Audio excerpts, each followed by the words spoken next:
Got any videos about air conditioning systems? And I do not. So today we're going to cover the basics of your AC system. Now's the part where I may give you like some cool graphic to look at. Pictured here are 5 major components of the automotive AC system. Up front, in the high pressure side of the system, you have the condenser, which is mounted in front of the radiator. Behind that, you have the compressor, which moves refrigerant throughout the system and is driven by a belt on the front of the engine.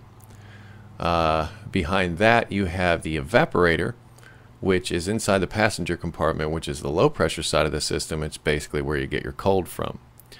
This little guy down here at the bottom is a metering orifice. Now there are several different ways of doing this and several different types of these, but basically what this does is this works off of the pressure-temperature relationship of the refrigerant. I'm going to go over that in a minute. And then lastly, we have the receiver dryer, and what this does is this removes moisture from the AC system. Moisture inside the AC system will compromise its efficiency, and it really won't work as good if there's a lot of moisture in there. So they put this little guy in here to take the moisture out. To demonstrate the pressure-temperature relationship, I'm assuming that you're watching this on a computer, and you may have this stuff that you use to dust off your keyboard, or sometimes you might open it up and do the motherboard or whatever.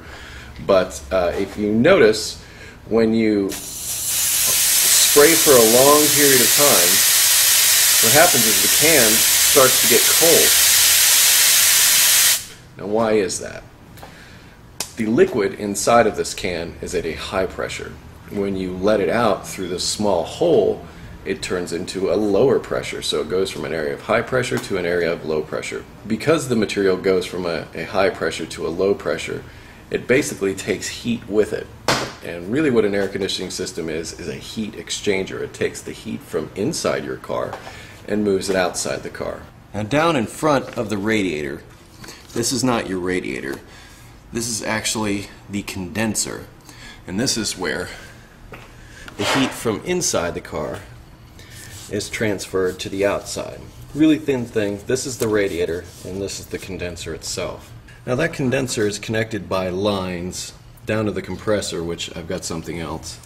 These are those lines, and these are the service fittings, and then they run down inside the car. Now this guy is the compressor, and this is driven by a belt on the front of your engine. Now normally this thing can just freewheel and spin, but when you press the button to activate the air conditioner, there's an electromagnetic clutch that activates and causes this whole thing to spin as a unit. That's that clicking noise you hear underneath the hood as this is running.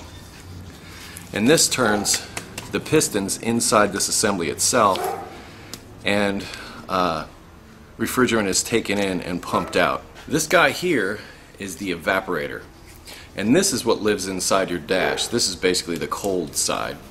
And what you'll notice here is something called an expansion valve.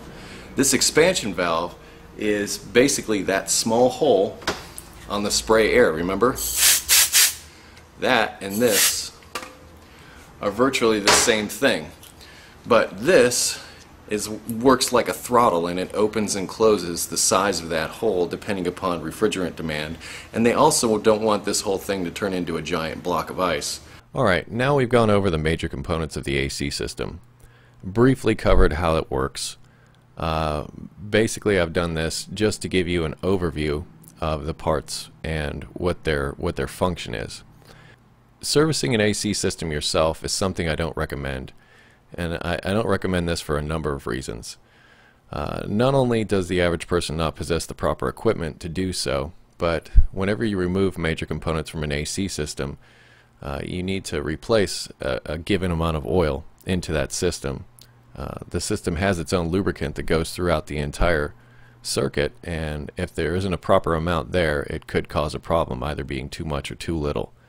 So that's something to be mindful of. Also, moisture in the system, which is going to happen anytime you open the AC system up, is also detrimental to its operation and could possibly damage components as well. So if you're not a trained professional, I don't recommend doing anything with your AC system on your own. I do recommend taking it to a professional and having it done. I hope this information was helpful to you. I do like the questions that I've been getting lately from you. Feel free to send me any questions you like. It actually gives me something to look forward to as far as making these videos. And